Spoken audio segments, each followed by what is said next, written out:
Salve pessoal, tudo bem? Está no ar o episódio 136 do podcast da Página 5. Aqui Rodrigo Casarim. Página 5 é também a coluna de livros que edito no portal UOL. Estou no Instagram como página.5, no Twitter como @rodcasarim e no Telegram, só procurar pelo grupo Página 5. Pela coragem e acuidade clínica com que desvenda as raízes, os estranhamentos e as amarras coletivas da memória pessoal. Por esse motivo que a Academia Sueca escolheu a francesa Annie Ernaux como a premiada do Nobel de Literatura de 2022. Eu gostei demais da escolha, como escrevi na coluna que publiquei naquele mesmo dia. Nela, destaquei como Annie nos apresenta um país com grandes fraturas sociais. Estão publicados aqui no Brasil 4 títulos da autora: O Lugar, Os Anos, O Acontecimento e A Vergonha. No mesmo dia do Nobel, bati um papo com a Gabriela Mayer sobre a obra da laureada. A Gabriela é colega jornalista e toca um projeto multimídia sobre literatura chamado Põe na Estante, que também é um podcast que recomendo. No dia do anúncio, ela escreveu um bom artigo para o UOL, destacando como Annie escreve a respeito de vivências que muitas mulheres precisam silenciar. Deixarei os links de tudo o que estou mencionando para vocês. Aliás, lá no Instagram da Página 5, criei um destaque com alguns bons conteúdos para quem quer conhecer melhor a obra da Annie. No Instagram mesmo que aconteceu o papo com a Gabriela. Foi uma conversa legal, leve, despretensiosa. Como curti, resolvi trazer aqui para o podcast. Algumas questões importantes para os leitores, como os caminhos a seguir na hora de explorar a obra da Annie, foram tratadas. Sim, ao responder perguntas de espectadores, também cogitamos os motivos para que o Brasil nunca tenha sido lembrado pela Academia Sueca na hora do anúncio do Nobel. Vale ouvir. Esse é o segundo episódio do podcast da Página 5 sobre a obra de Annie. Na edição 90, o papo focado na francesa foi com Rita Matar. Recomendo voltar nele após ouvir essa conversa com a Gabriela. A Rita é a editora da Annie aqui no Brasil. Antes do papo, um aviso. Vocês notarão que o áudio, principalmente o meu, está aquém do que costumo lhes entregar. É uma exceção. Como o papo foi feito pelo Instagram, sem equipamentos adequados, perdemos um pouco da qualidade. Espero que o conteúdo compense. Eu estava conversando aqui com o pessoal, tinha acabado de perguntar para eles o que eles acharam do Nobel para Annie Ernaux. Você acordou para acompanhar o Nobel, Gabriela? Eu acordei, mas eu não assisti, não ouvi na hora, na verdade. Porque eu acordei, acho que acordei umas 7 horas. E aí eu falei, acho que dá para dormir mais uns minutinhos. E aí, na hora que eu acordei, tinha acabado de anunciar. Acordei de novo. Então assim, na prática eu não acordei, né? Entendi. E o que você achou da Nobelizada? Eu fiquei muito contente. Eu fiquei muito contente por vários motivos. Primeiro porque eu sou muito fã da obra dela. No Põe na Estante eu vivo falando, gente, leiam Annie Ernaux, leiam Annie Ernaux. A gente teve, o Põe na Estante tem um clube do livro com encontros mensais, né, virtuais. E a gente leu O Acontecimento em um dos encontros e foi assim um encontro muito forte. Foi bem bom, assim, foi bem intenso, foi bem pessoal e pensando na literatura estritamente assim também foi muito proveitoso, muito rico, com trocas muito ricas. Então eu fiquei muito contente assim porque eu sou uma leitora dela, gosto muito do que ela escreve e tal. Mas eu fiquei muito contente também porque ela é meio esnobada, né? Por parte da crítica, assim. Ainda mais os franceses, né? Exatamente, em especial os franceses. Então, achei meio que um tapa na cara dessa parte que esnobava a ela. Eu sempre achei ela muito boa e ficava muito triste dela ser esnobada por parte da crítica. Então, fiquei muito contente por isso também. O que você achou? Bom, eu adorei. Primeiro, eu adorei por questões jornalísticas. É muito bom quando o Nobel vai para alguém que a gente conhece minimamente a obra e tem sobre o que falar, né? Ajuda muito. Ajuda pra caramba quando não é um Gurnat, que nem o ano passado. Adorei o Sobrevidas, que é o do Gurnat, que saiu aqui no Brasil esse ano pela Companhia das Letras. Mas, pô, na hora que sai o Nobel pro Gurnat, você tem que escrever alguma coisa, que nem no meu caso, que eu sou um colunista que escreve sobre livros, lá o UOL já está esperando a minha coluna sobre o Nobel da vez. E sai um cara que não só eu nunca ouvi falar, como ninguém no Brasil nunca ouviu falar, então não tinha nada, não tinha nem para quem ligar, para você trocar uma ideia, para conhecer um pouco melhor, né? Então, quando sai alguém que você já tem alguma familiaridade com a obra, é bom. Seria o caso da Anne Carson, por exemplo. E aí, quando sai a Manny Ernaux, que eu já tinha lido tudo que saiu dela aqui no Brasil, ou pelo menos tudo que saiu dela aqui no Brasil de forma mais recente, profissionalmente ajuda pra caramba a não fazer feio. Mas eu achei o nome, assim, excelente. Inclusive, na hora que eu estava vendo as listas de favoritos,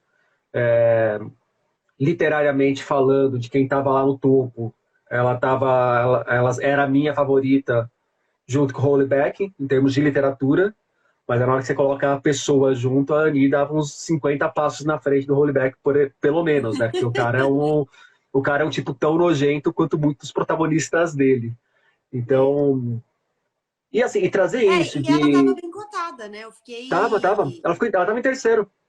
Eu fiquei surpresa com isso também, né? Porque normalmente as casas de aposta, né? O pessoal vai apostando em nomes que são mais conhecidos, que tem uma literatura já mais popularizada, mais disseminada. Tem aqueles que estão sempre lá, né? Tipo Margaret Atwood, todo ano. Murakami, todo ano. Tem Mas vários. esse ano eu acho que foi paradigmático. O Murakami no final não tava nem entre os 10, coitado. Eu acho que nem a casa de Não, já aposta botando mais desencanaram. fé nele. Capaz de sair o ano que vem. Agora que todo mundo desistiu. Mas isso que você falou, Dani Ernaux, de ela ser meio que esnobada pela crítica, a história dela aqui no Brasil mesmo não me parece uma história tão simples de recepção.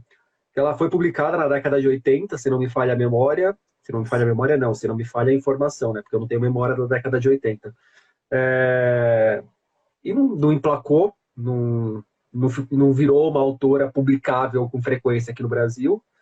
Depois voltou pela Três Estrelas, há uns 5 ou 6 anos, quando a Três Estrelas ainda existia. E, se não me engano, saiu por aqui pela Três Estrelas Os Anos e O Lugar, que são duas obras centrais dentro da literatura dela. E também eu não vi grande comoção de público. Ali eu já comecei a ver uma pessoa ou outra falando de Annie Ernaux, mas não essa febre que virou agora, essa pequena febre que virou agora aqui no Brasil, que esse ano, o ano passado, a gente já está vendo muita gente falando de Annie Ernaux, começou a entrar nos clubes de leitura. Isso aí deve ganhar um impulso novo agora com o Nobel, né? Mas, então, assim, precisou de 3 tentativas de editoras até que o nome dela fosse emplacado mesmo entre os leitores daqui, me parece.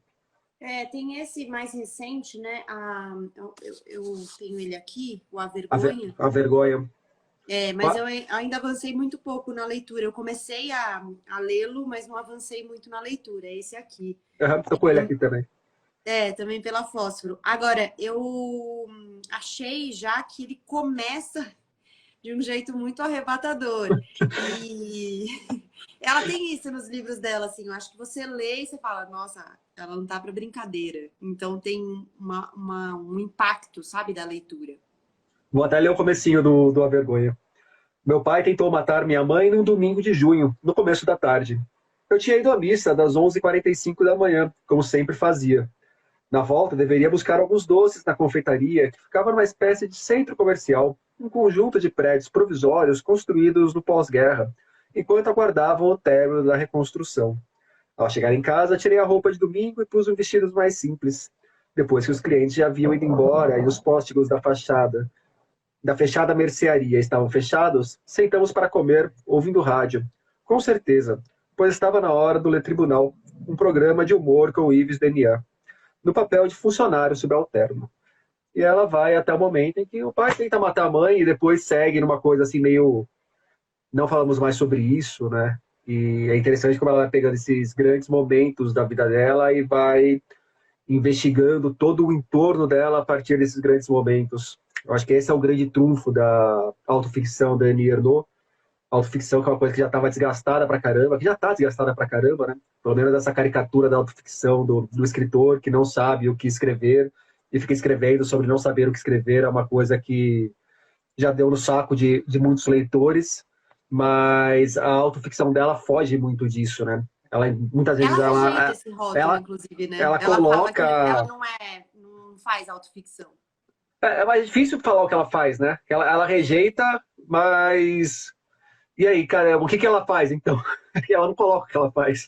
Então, eu escrevi hoje um texto para o Universa, do UOL também, falando um pouco sobre um recorte de gênero, assim, que eu acho que é muito forte em algumas obras dela, é, chamando atenção para isso, mas falando também de outros aspectos. E eu falo que alguns críticos falam que é como se fosse uma autossociobiografia. Eles cunharam esse nome, porque É, ela porque eu tem essa acho. pegada muito forte de falar de si, mas contextualizando, né? Então ela fala de si, mas do todo. É uma memória individual que vai formando uma memória coletiva. Mas eu acho que assim, o termo autossociobiografia é até sacanagem com a obra da Ani, que é uma obra tão bacana, tão legal, tão acessível. E aí você vem com autossociobiografia, uma palavra É só emenda. verdade. Eu acho que na obra inteira dela não tem uma palavra tão chata, feia e que afasta o grande público que nem uma autossociobiografia. Você tem Então, razão, você tem razão. é um termo que destoa muito do que ela apresenta nos livros em si. Ainda que condense bem esse trabalho dela, mas eu não gosto de usar. Eu prefiro É, mesmo que ela não. Mesmo eu prefiro causar um mal-estar com ela e continuar chamando de autoficção e fazendo toda a explicação depois do que meter esse autossociobiografia, que eu duvido que ela prove também. uma coisa que você falou é legal, porque eu acho que é algo bem marcante de toda a obra dela, né? Que é uma obra muito acessível. E talvez até por isso houvesse esse nariz empinado assim da crítica francesa para essa obra, porque ela escreve muito direto, muito seco. Não é uma literatura que tem malabarismos com as palavras, né? É tudo muito direto assim. E eu acho que é por isso que é tão impactante também, porque vai no cerne do que ela está falando. E eu acho que tem algo na obra dela que eu considero uma obra sobre grandes narrativas. No fim das contas, eu acho que é sobre isso que ela está escrevendo. E as grandes narrativas, no geral, elas são narrativas pessoais, né? São os grandes acontecimentos da nossa vida que estão pontuados em um momento da história, em um ponto do território e tudo mais. E eu acho que é um pouco esse exercício que ela vai fazer. Então, ela vai buscar as memórias dela sobre esses grandes momentos, esses grandes acontecimentos e tudo mais, e acaba nos colocando em um contexto, né? Então, o que esse momento, o que esse acontecimento, o que essas relações daquilo que ela está narrando dizem sobre onde e quando ela vive. E tudo isso de maneira muito direta. Então, se você for pensar, é algo muito sofisticado, né? Porque você falar de um todo a partir de uma experiência pessoal, você ficar nesse jogo aí entre a impessoalidade e a pessoalidade, é difícil, é sofisticado. No entanto, ela faz isso de uma maneira bastante simples, assim, ela faz parecer fácil até. E essa é uma questão interessante, que ela faz tudo isso em livros com 70, 80 páginas, né? A Exato. potência que ela consegue condensar numa escrita muito breve e o quanto que essa escrita depois segue ecoando na nossa cabeça. A Vergonha, por acaso, eu já tinha lido, eu acho que eu li nesse final de semana ou no outro, não lembro. E eu estava com ele na cabeça, estava para escrever sobre ele. Talvez ainda escreva em algum momento sobre ele especificamente, né? Apesar de já ter entrado no texto que eu escrevi hoje. E é um livro que, assim, eu vi muitos paralelos com O Lugar, que é o livro que mais me marcou dela. Não sei se por ser o melhor, ou se por ser o primeiro, ou se é ali que comecei a... O primeiro que eu li, no caso, né? Ou se porque é ali que comecei a notar o aspecto dela que mais me chama a atenção na obra, pela maneira que dialoga com o Brasil de hoje, que é esse choque entre aquela França rural em que ela cresceu e a França urbana em que ela passou a viver depois e como esse choque cria uma ruptura, principalmente com o pai dela, que torna a relação impossível ali por causa de bases de mundo completamente diferentes e de entendimento de realidade completamente distintas, né? Eu acho que a gente está vivendo muito isso no Brasil, na hora que a gente pega, falando das eleições claramente, qual que é a base de cada um para escolher em quem votar, qual que é a base de cada um para entender o que está acontecendo no mundo, qual que é a base de cada um para, de repente, uma pandemia não influenciar tanto em quem você vota, mas se conversou com o Beelzebub, o capeta, aí já vira uma outra coisa, que ela fala muito desse estranhamento na obra dela, de alguma forma. Essa coisa da inadequação, né?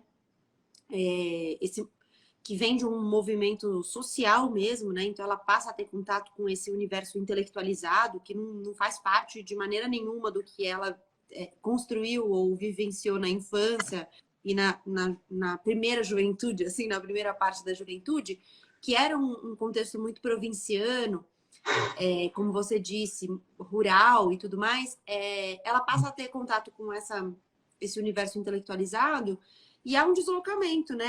Ela deixa de se enxergar, há quase um choque ali de mundos. E uma coisa muito forte que eu acho que aparece, acho que no lugar talvez de maneira mais óbvia, mas aparece em vários livros dela, que é um sentimento um pouco de traição, assim, né? Como se ela tivesse virado as costas para o pai e para esse lugar original em que ela não se vê mais. Eu acho que é quase, você falou quase um choque, eu vejo como uma colisão de mundos mesmo. No lugar, uma cena que me vem na cabeça é quando ela começa a namorar com o inglês, se não me falha a memória, e ela vai apresentar o inglês lá para a família dela, leva o inglês para o vilarejo, e ela pensa, tá, mas o que que esse cara que é da Inglaterra, da universidade, vai poder conversar com meu pai? Eu não tenho nem certeza se era inglês ou se era um francês mesmo de Paris, mas assim, de mundos que não conseguem se aproximar, que não se misturam de forma alguma. Eu acho que era francês mesmo, eu não tenho a lembrança clara também, mas eu acho que É, era. eu desconfio agora que seja francês, porque senão já teria a barreira da língua também. Porque se fosse o contrário, um francês indo para a Inglaterra e falando inglês, seria mais provável do que um inglês indo para a França falando francês, me parece. Uhum, uhum. Quem quiser Mas perguntas assim, se aí para você mandar, pensar. enquanto a gente vai conversando, manda, que a gente vai tentando responder também. Daqui a pouquinho eu vou fazer a pergunta básica, que é por onde começar, mas não precisa nem mandar essa que a gente vai falar. Se é que existe por onde começar, mas. Desculpa, Gabriela. Imagina, não, eu só ia dizer que eu acho que muita gente vivencia, experimenta essa sensação de rompimento, de um abismo social com a família, com os pais, quando passa a acessar alguns universos, né?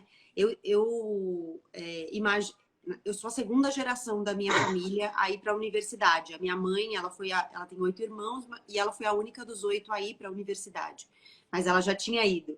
Então, eu não fui a primeira a romper essa barreira. E eu acho que a universidade acaba sendo um pouco esse espaço que cria esse distanciamento justamente pelas vivências que você passa a ter ali, pela convivência com outros saberes, com outras noções de mundo, com outros parâmetros e tal, e até com outra forma de socializar, né?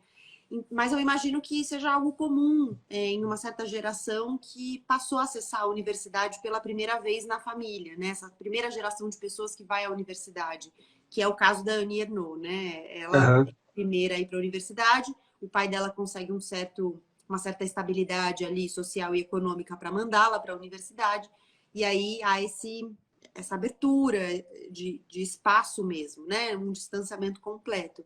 Então, acho que é um sentimento um pouco comum entre as pessoas. E isso é muito bom também, né, da obra dela, porque ela fala de experiências que, no fim das contas, muitos de nós identificamos na nossa trajetória.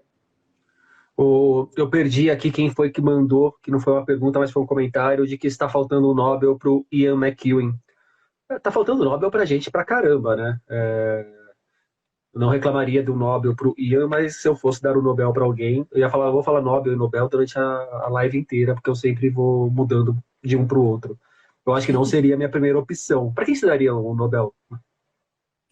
Ai, eu acho dificílima essa pergunta. Mas assim, eu acho o Ian McEwan um excelente nome para levar um Nobel. Eu acho que seria merecidíssimo um Nobel para ele. Hoje eu vi algumas pessoas comentando assim, né, de muita gente que teria mais mérito ou que seria mais merecido do que Annie Ernaux. Isso me chamou a atenção porque certamente deve ter gente, né? Até Inclusive porque brasileiros. tem gente pra caramba no mundo, né? Tem escritor pra caramba, então. Exatamente. Tem muita gente no mundo. Inclusive para brasileiros. Acho que devem ter brasileiros que poderiam ter sido laureados já, né? A Ale Pimenta Mas, mandou, falta Nobel para brasileiro. e eu acho que falta mesmo, né? A gente tem um Nobel para a autora de língua portuguesa. Eu acho que eu fiquei muito triste quando a Lígia Fagundes Telles morreu, porque eu acho uma pena, de verdade, ela não ter ganhado um Nobel. Eu acho que ela foi uma inovadora, assim, uma vanguardista em vários sentidos. Eu acho a obra dela muito relevante. Fico muito triste que ela tenha morrido antes de poder receber um Nobel. Mas, enfim. O Rafael aqui perguntou se por onde ele começa a ler Annie Ernaux. Eu já vou colocar essa pergunta na sequência aqui para a gente responder. Mas ele perguntou se é autobiografia mesmo.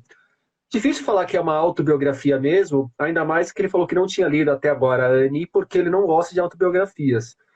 Se você está parado com a Annie porque você não curte autobiografias, esqueça a definição de autobiografia e vai ler a Annie, porque não tem nada a ver com qualquer autobiografia que você vá ter na cabeça como uma caricatura do gênero. Exato. Ela parte de relatos autobiográficos, de experiências autobiográficas, para fazer uma coisa muito diferente dentro do campo autobiográfico. Mas ela não pretende contar a história da própria vida, contar a trajetória dela do começo ao fim, nada assim. É uma coisa de pegar mesmo um ponto particular da vida para, através da vida, conectar com um todo, com algo muito maior. Então, seria muito mais uma coisa perto de um ensaio de matiz autobiográfica do que uma autobiografia padrão. Concordo totalmente. Concordo totalmente. Teve alguém aqui que eu perdi que falou sobre o momento em que ela descreve o aborto clandestino, né? Que ela fez nesse livro aqui, O Acontecimento, que é o verdinho da série. É um livro fortíssimo, né? Pequeniníssimo e fortíssimo. O livro tem 74 páginas e ela vai contar desse aborto que ela fez quando ela tinha 23 anos, um pouquinho mais de uma década antes, se eu não me engano, 15 anos antes de o aborto ser descriminalizado na França.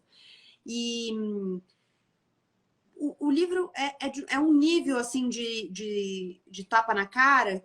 Ela não poupa nenhum detalhe do procedimento, de como foi fazer, das etapas que deram errado, de como foi sentir o feto saindo dela. É um negócio bem cru, assim, bem duro de ler.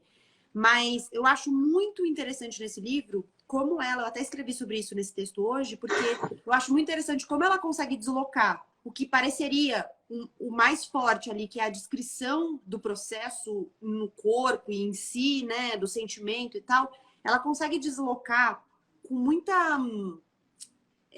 perspicácia o olhar do leitor para o todo, que é, na verdade, a sensação que talvez muitas mulheres experimentem enquanto fazem abortos clandestinos, que é a experiência de fazer algo clandestino. E mais do que isso, de fazer algo clandestino porque há um controle sobre o seu corpo. Então, ela tira o olhar sobre ela, né, e coloca sobre o todo. Eu acho a forma como ela faz isso muito inteligente e a maneira como ela faz isso, que é essa forma de palavras tão diretas, muito dura. Não é um livro fácil de ler. Não é mesmo. Eu achei até muito pertinente você puxar o texto que você publicou hoje também no UOL a partir dele. E chama muita atenção que, assim, é um texto sobre as marcas de um aborto clandestino e as marcas, como você bem disse, são muito mais pelo repúdio social no entorno daquela coisa que ela precisa fazer do que pelo aborto em si, né? Exato. Inclusive, assim, dentro da universidade, o amigo dela, que ela tinha como mais progressista tal, na hora que ela vai pedir ajuda pro cara, o cara vira a cara e, né, Exatamente. repudia. Exatamente. Por onde começar? Peraí, a gente já coloca essa. Deixa eu dar uma passada aqui, que tem mais comentários. A Lígia falou que pensa sempre no Philip Roth, que morreu sem o Nobel. Realmente, e eu penso agora, só para ficar nos Estados Unidos mesmo, no meu adorado, que eu esqueci o nome, que eu sempre esqueço o nome dele, Cormac McCarthy, que é um que eu acho que mereceria pra caramba o Nobel, já está com 89 anos, a chance de bater as botas sem ficar com o galardão é grande, mas também não vou ficar defendendo muito mais Nobel para autor dos Estados Unidos, não. Merece, mas não é para ele que eu daria hoje. Ela falou da Lígia também, que com certeza merece. Merecia, né? O Ander pergunta, por que, na sua opinião, a literatura brasileira não consegue alcançar o Nobel? Eu não posso responder, porque esse aqui vai ser o meu texto de quando sair o Nobel para o próximo autor que eu não conheço. Por que, Gabriela, que não Deixa vem? essa na manga. Por que não vem para cá? Eu acho que por algumas questões, assim. Eu acho que há uma limitação de traduções e acesso mesmo à obra. Eu acho que são obras que ainda não chegam mundialmente às pessoas, aos leitores e às leitoras.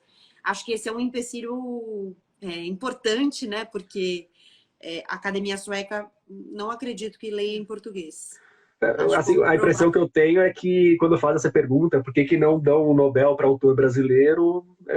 Por que não dão um Nobel para um autor do Nepal ou do Butão? Internacionalmente falando, o peso da literatura brasileira é mais ou menos igual ao do Butão ou do Nepal. Ninguém tá nem aí pra gente. enquanto o Brasil não fizer um trabalho sério de internacionalização da sua literatura, vai depender de um acaso muito grande de ter um reconhecimento internacional de alguém daqui. O Brasil não faz esse trabalho, não é que a gente não tem autores que mereçam um Nobel, mas o país não trabalha para que a cultura de forma geral e a literatura de forma específica seja conhecida lá fora. E aí pega um prêmio que já é eurocentrado pra caramba, que acha que, como o George Carrion escreveu hoje no Washington Post, que o mundo da literatura meio que se limita ao inglês e o francês, vai ficar difícil mesmo. Eu concordo totalmente. A gente não diria nem que ensaiou, mas assim, houve um momento em que eu fiquei um pouco mais otimista e achei que a gente estava num caminho aí de fortalecer mesmo as bases dessa mundialização da literatura brasileira ou dessa divulgação, enfim. Mas depois a gente andou tanto para trás que não dá nem para dizer. Só para falar de iniciativas que existiram e se perderam completamente. Há menos de 10 anos, o Brasil era o país homenageado da Feira de Frankfurt, que é a feira mais importante do cenário internacional do mercado editorial. E a literatura é uma das partes do mercado editorial e é importante também discernir essas duas frentes. No ano seguinte, o Brasil foi o país homenageado da Feira do Livro de Paris. Também teve um stand grande lá em Paris. E aí depois acaba o Ministério da Cultura, acaba qualquer estratégia de divulgação, não tem programa de tradução para outras línguas. A gente está num momento muito legal aqui no Brasil de literatura feita em língua espanhola, produzida por autores de países latino-americanos. Quando vocês forem ler esses autores, e não só esses autores, a própria Annie Ernaux, reparem na ficha catalográfica que quase sempre esses autores são publicados com o apoio de algum programa de tradução. Então, assim, a Annie Ernaux, que é uma autora que acaba de ganhar o Nobel da Literatura, ela sai aqui no Brasil, aqui, ó, apoio. Instituto Francês e Embaixada da França no Brasil. É o que viabiliza que uma editora publique a Annie aqui no Brasil, apostando que a obra dela pode chegar a um público e que talvez isso não seja tão rápido. Então, é um risco publicar. Hoje não mais por causa do Nobel.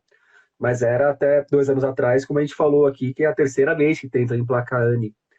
Então, assim, o Brasil tem muitos passos para o Brasil, enquanto país, merecer um Nobel. E aí eu acho que na hora que o Brasil, enquanto país, criar estrutura para merecer um Nobel, nossos autores vão começar a se destacar internacionalmente até a hora de chegar o momento para darem o outro Nobel para a língua portuguesa, que é uma língua marginal, inclusive, na Europa. Exato, eu ia falar exatamente isso, que se você pegar os próprios livros portugueses, eles já têm dificuldade de acessar outros públicos, leitores dentro da Europa, a literatura que dirá a literatura brasileira, né? E sobre isso que você falou dos programas de apoio, eu me lembrei até agora, porque eu estava estudando para isso, no sábado eu vou participar de um evento do Goethe, com a organização do Marcelo Lotufo, da Jabuticaba, com a Beth Ferreira do Goethe, de São Paulo. E é a 4ª edição, Burburinho Literário. E vou participar de uma mesa sobre tradução, discutindo um pouco com 2 tradutores se faz sentido traduzir os clássicos. E aí eu fui olhar a programação, fui olhar quem estava, quem vem e tal, não sei o quê. E assim, dos grandes lances desse evento é justamente o estímulo à literatura alemã, porque eles têm um programa fortíssimo de estímulo à tradução. Então, o Goethe é um braço cultural da Alemanha muito forte, né, que ensina a língua, mas é um braço cultural que faz eventos e tal para promover a cultura alemã fora da Alemanha. E eles têm um programa de estímulo à tradução fortíssimo. Então, estava olhando os nomes, tem muitos brasileiros que vão fazer parte desse programa e se desenvolvem na tradução de autores e autoras alemãs, clássicos e contemporâneos. Isso faz muita diferença. E é uma literatura que está chegando um pouco mais de força agora, acho que no Brasil. Só para a gente encerrar esse assunto, o meu xará, o Rodrigo Aidar, perguntou para qual brasileiro a gente daria um Nobel. Para quem você daria um Nobel aqui do Brasil? Olha, hoje eu poderia dar para o Chico Sá, porque é aniversário dele e eu tenho fé que o Chico me chamaria para o churrasco. Esse seria um critério muito importante para eu dar o Nobel para alguém. Para quem eu daria? Não sei. Para Lígia, certamente, mas não conta mais. Não pode dar para quem não está mais viva. Bom, mas se você virou a senhora Nobel também, você pode mudar as regras lá e beleza, né? É verdade, é verdade. Já que você pode usar esse critério, eu posso usar outro também. E assim, uma autora que eu acho que, na minha avaliação, é uma autora brasileira brilhante, foi, né, uma autora brasileira brilhante e que não tem o reconhecimento que merece nem dentro do Brasil, é Elvira Vinha. Eu sou uma grande incentivadora e eu faço pirâmide da obra dela, sabe? Eu daria um Nobel, eu acho que uma obra que se sustenta muito, sustenta o Nobel tranquilamente e que mereceria fácil aqui no Brasil é a do Alberto Mussa. Eu acho o Mussa uma das mentes mais geniais que nós temos, um cara que tem um domínio completo da narrativa, tem histórias extremamente instigantes. Então, o meu Nobel brasileiro, quem eu destaco assim para falar um nome, Alberto Mussa. O Ale Pimentel lembrou de um bom também, hein? Milton Ratum. Esse aí já é meio clichê, né, falar do Ratum. Mas eu acho que talvez seja o que esteja mais próximo de talvez um dia alcançar o Nobel, porque ele está muito bem publicado na França. Eu ia dizer isso. Ele é lido fora daqui, né? Muito bem lido fora. Eu não sei se ele é muito, não sei se ele é muito lido fora daqui, mas ele é muito bem, a leitura que ele tem fora daqui é de uma qualidade muito grande e tá ali na França, que também não adianta nada para um Nobel da vida você ser muito bem lido no Japão, que não é lá que eles vão buscar o autor premiado. Gabriela, por onde começar a ler Nirno? Eu acho que eu começaria por O Lugar, depois eu iria para O Acontecimento. Eu ainda não terminei A Vergonha, mas talvez eu colocasse A Vergonha em terceiro e eu colocaria Os Anos em último. Acho que é um livro mais longo, ele tem 200 páginas, é mais denso. Eu acho que ele tem um acúmulo de camadas um pouco mais difícil, assim, de processar quando a gente está acessando uma obra pela primeira vez. Então, assim, eu seguiria essa ordem. O lugar, o acontecimento, a vergonha e os anos. Se você quiser inverter entre esses três primeiros, ótimo, mas eu não começaria por os anos. Eu até escrevi na minha coluna que, assim, quem quiser começar a ler ali, lê as sinopses dos livros e escolhe um e começa, que tá muito bem escolhido, que não tem Isso é muito erro verdade. também. Eu concordo que Os Anos foi o livro dela que eu acho que menos me encantou. Você falou de ser mais denso, e eu concordo com essa densidade num aspecto, e ao mesmo tempo eu acho o livro mais difuso dela. É um livro que não está concentrado num ato, né? É um livro que vai se espalhando ao longo da história da França no século XX. Então, talvez do que a gente já tem para ler aqui no Brasil, seja o livro que mais destoa do que ela vai construir nos outros. Então, para conhecer o que a Annie faz com mais frequência na obra dela, pelo que a gente pode perceber com os poucos livros que já saíram aqui no Brasil, é melhor começar por algum outro. Ele é um livro que entrega o que o título sugere. Ele é um livro no plural. Os Sim. outros livros são livros no singular. E assim, eu acho que isso diz muito sobre o que eles vão narrar, né? É o Uhum. lugar, o acontecimento, a vergonha e depois os anos. E Os Anos foi um livro que fez com que ela desse uma virada, inclusive nesses termos de crítica na França e fora da França. Foi o livro, eu acho que foi o primeiro livro dela que ganhou o Goncourt, não tenho certeza, mas foi um livro assim super premiado na França que fez com que a crítica que olhava de maneira tão mesquinha para a obra dela começasse a olhar de alguma outra forma, ainda que passe longe de ser a recepção talvez a gente julgue ideal. Também não acompanho muito a crítica francesa para saber o que estão falando dela nos dias de hoje. Os Anos é uma marca muito importante na carreira dela, que nenhum lugar também é. É no lugar que ela O começa a lugar aqui no estabelecer esse estilo Brasil, dela. o lugar aqui no Brasil é o livro que a fez conhecida, né? Sim. Foi o que alçou ela aí a clubes de leitura e tudo mais, foi o lugar. É. Eu sigo a sugestão de olhar a sinopse e escolher a que achar mais atraente, mas eu já falei aqui, o meu grande livro dela é O Lugar. Não que os outros sejam ruins, longe disso, não sei nem se estão abaixo de Um Lugar, mas O Lugar foi o que mais me impactou. Tem mais Eu perguntas gosto aqui. muito do lugar também, eu acho que talvez seja o meu favorito, por causa dessa. E eu até escrevo sobre isso no texto de hoje. Eu acho que ela faz uma construção muito relevante e muito inteligente sobre a construção do que é o lugar, basicamente, né? No fim das contas, ela discute um pouco isso no livro, não diretamente, porque não é um livro didático, ele é um livro exatamente cheio de subjetividades, mas ela vai discutir o que é o lugar. O lugar é um espaço, o lugar é um tempo, o lugar é uma pessoa, o que é o lugar? E mais do que isso, como é que você constrói lugares concretos e lugares simbólicos, né? Lugares que representam outros lugares, outros tempos e outras pessoas. Então, acho que essa construção que ela faz de uma maneira muito brilhante.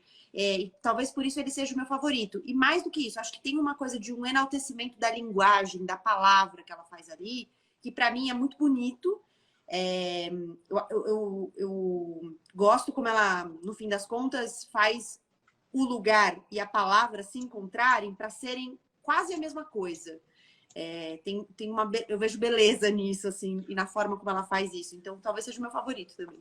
E aí é uma coisa que marca bastante a literatura dela também, né? Como em todos os livros, ela deixa bem explícito esse conflito com a palavra, essa dificuldade em lidar com a palavra e transportar para o texto uma experiência pessoal.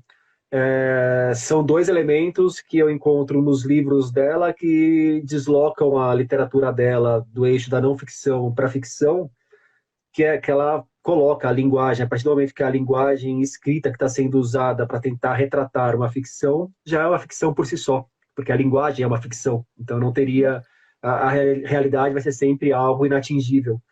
E outro elemento que eu acho que desloca a escrita dela para a ficção, usando os próprios argumentos dela, é o quanto ela não confia na memória, né? Porque ela também deixa muito claro a todo momento que toda construção memorialística tem doses cavalares, ou mais ou menos cavalares, de ficção nisso.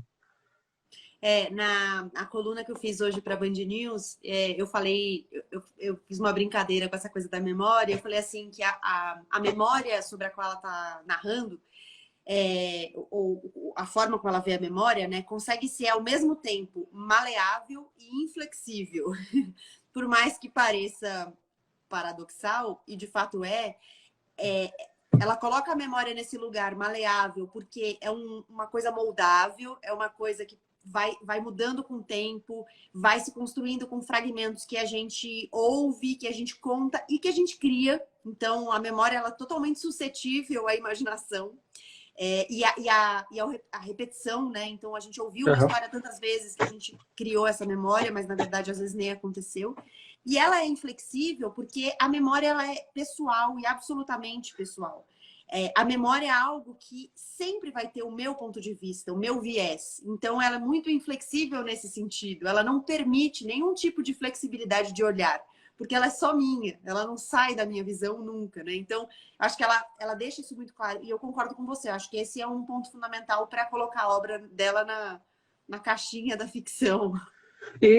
E também eu acho que essa preocupação muito nossa que vem do jornalismo, né? Porque para a literatura absolutamente tanto faz se você vai encarar como ficção ou não ficção, porque o texto que se segura por si só e acabou, não tem que ter o laço com o real, não importa o quanto ele emula o real.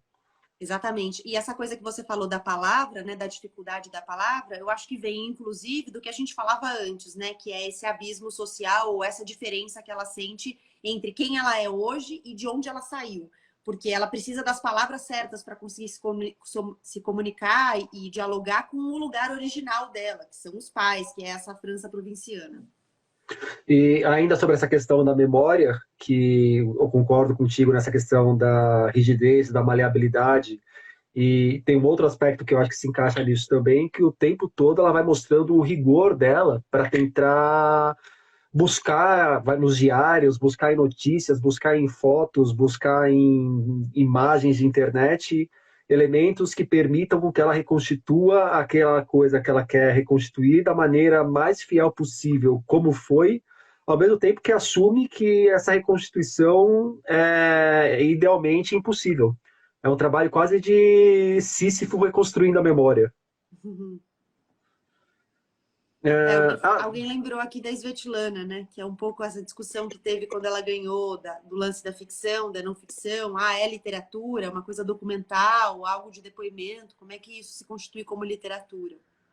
Foi o Rafael do Pacote de Texto. Rafael, quanto é que tá o jogo de São Paulo, cara? Manda aí pra mim. por favor, que eu marquei aqui esse papo com a Gabriela ou esqueci que tinha jogo hoje. Pelo menos deve estar fazendo com que eu não passe raiva com aquela desgraça lá. Provavelmente. Ah, acabou de falar aqui.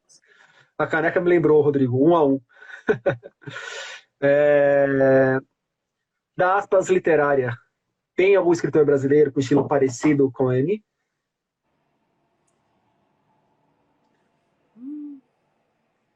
Tô pensando, te ocorre algum? Difícil, né? Assim, eu consigo pensar em autores de autoficção que eu acho que fazem uma autoficção digna aqui no Brasil, mas que conectem com essa questão mais ampla, essa questão social de uma maneira tão incisiva que nem ela conecta, é difícil. Eu também acho que é difícil. Tem alguns. A Vânia comentou do Julian Fuchs. Eu não vejo o Julian Fuchs com uma escrita tão parecida com a dela. Talvez se eu tivesse que citar algum, eu iria mais para o Ricardo Lízias do que para o Julian. Mas aí talvez você esteja sido influenciado porque o Lízias é um grande leitor da Annie. Desculpa, Gabriela. Não sabia disso. Não, eu me lembrei de dois autores brasileiros que eu acho que têm pontos de contato. Eu não diria que é parecido, mas acho que tem pontos de contato. O Fuchs é um deles e o Michel Laub é outro. Eu acho que tem alguns livros do Laub que tem uma pegada dessa coisa do pessoal e do coletivo tensionado. Eu acho que isso aparece bastante na obra dele. Não sei quem já leu O Diário da Queda. Me parece um livro interessante para pensar nessa perspectiva, assim, porque ele faz esse exercício de partir de uma experiência ficcionalizada ali, né? Ele parte de um acontecimento da juventude dele, que é a queda de um colega de escola a partir de uma brincadeira de mau gosto de outros colegas. E esse menino cai e se machuca e ele não faz nada para ajudar. E isso vai atormentando ele na vida e tal. É meio que o acontecimento dele é esse.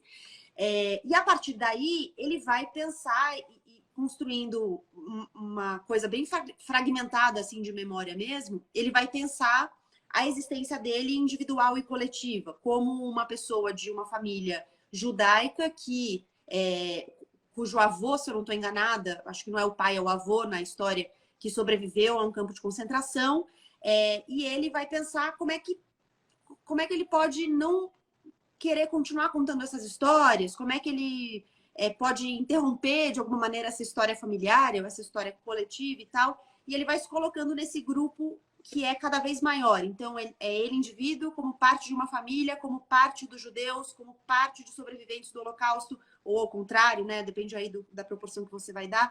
Enfim, e ele faz um exercício parecido, mas me parece que não é semelhante no sentido de...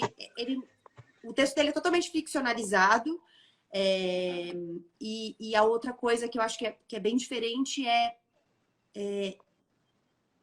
o jeito de escrever, talvez, dele esteja mais focado em uma fragmentação ou uma dilaceração do sujeito. E a Annie, ela está focada, na minha visão, na construção do sujeito.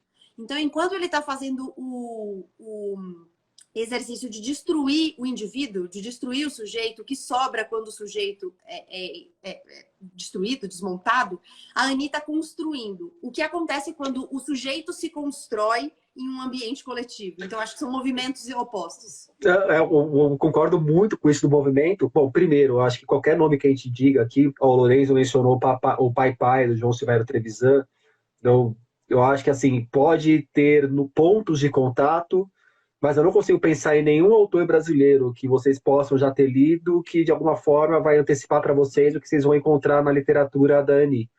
Eu acho que é bem particular.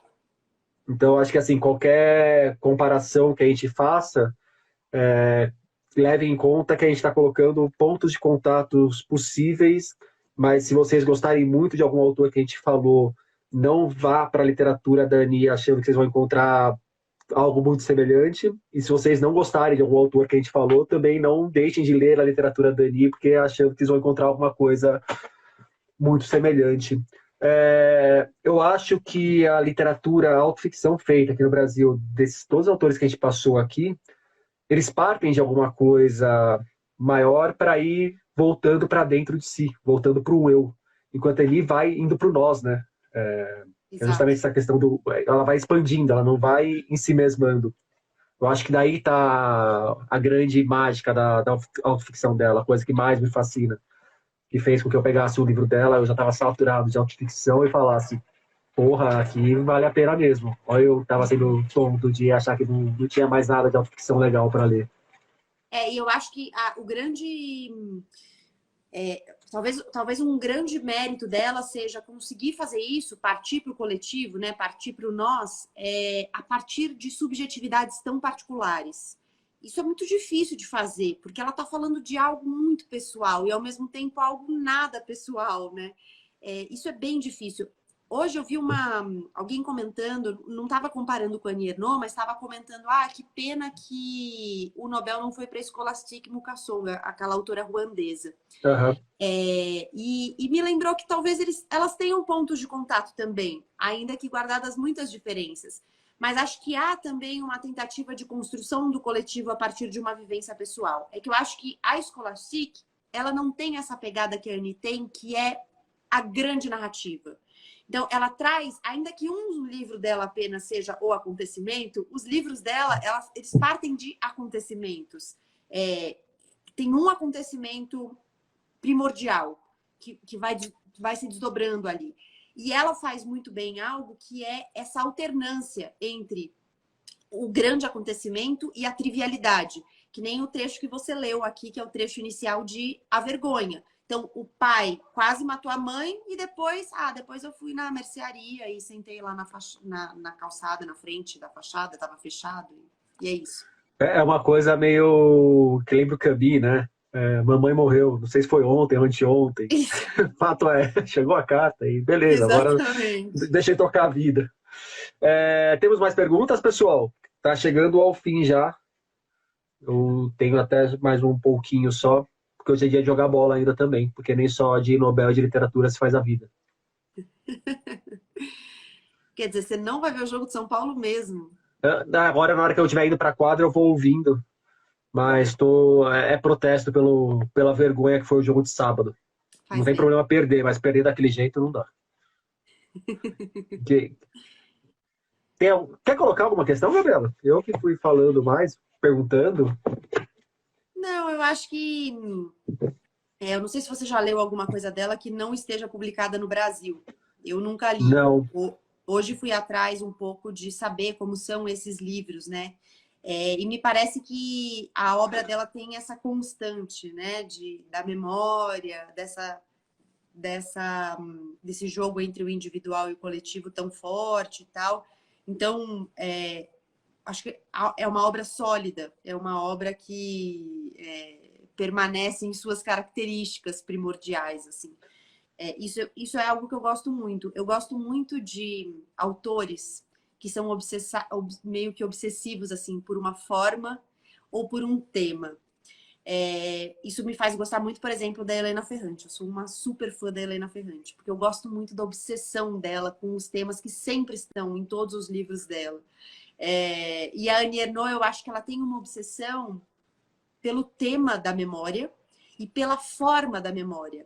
E isso eu também acho muito legal. Como ela consegue fazer da memória conteúdo e forma ao mesmo tempo.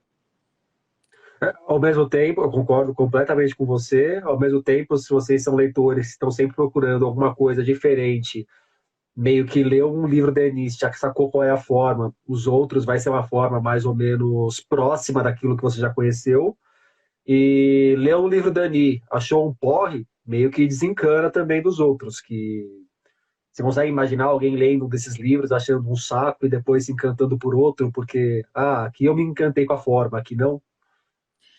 Acho difícil. Eu acho que talvez haja uma conexão com os temas, mas eu acho que o que tem o tema mais definido, mais delineado, é o acontecimento, que é o que ela narra, o aborto clandestino que ela fez. Então, talvez Sim. esse possa gerar algum tipo de sentimento diferente em relação aos outros, pelo tema, assim. O outro ponto que você falou dos livros dela publicados fora do Brasil, que me chamou a atenção hoje, foi que eu vi a capa de alguns livros dela na França e eu jamais pegaria um livro daqueles na mão sequer para olhar a sinopse. Você já viu as capas francesas? Feio, né? Eu também achei São feio. completamente horrorosas, parece livro da Sabrina. Eu achei bem feios também. Eu vi algumas pessoas postando, achei bem feios. Bom, o pessoal está comentando aqui. Eu acho que é isso, né? Eu acho que para quem queria conhecer um pouco melhor a Ani, saber por onde começar, quais as características da obra, como que a gente reagiu ao anúncio do Nobel para ela. Bom, eu acho que um bom termômetro para saber como a gente reagiu também é anotar que a gente está aqui 8 horas da noite batendo papo sobre isso. E se fosse um autor que a gente não gosta pra caramba e algo que a gente não tivesse ficado muito feliz, a gente não teria por que estar aqui conversando, né? É verdade. É verdade. É isso aí? Eu fiquei muito contente de poder ter essa conversa, porque eu acho que ainda que ela seja mais lida hoje no Brasil, eu tenho a impressão que ainda é uma coisa bolhada, né? Então, quando você fala de quem não está... Hoje, por exemplo, eu tirei um termômetro um pouco pela redação. As pessoas que não estão muito próximas da literatura nunca tinham ouvido falar, não é que nunca tinham lido, sabe? Uhum. Então, eu acho que tem uma coisa bolhada ainda. Espero que o Nobel possa furar a bolha. A literatura é bolhada, né?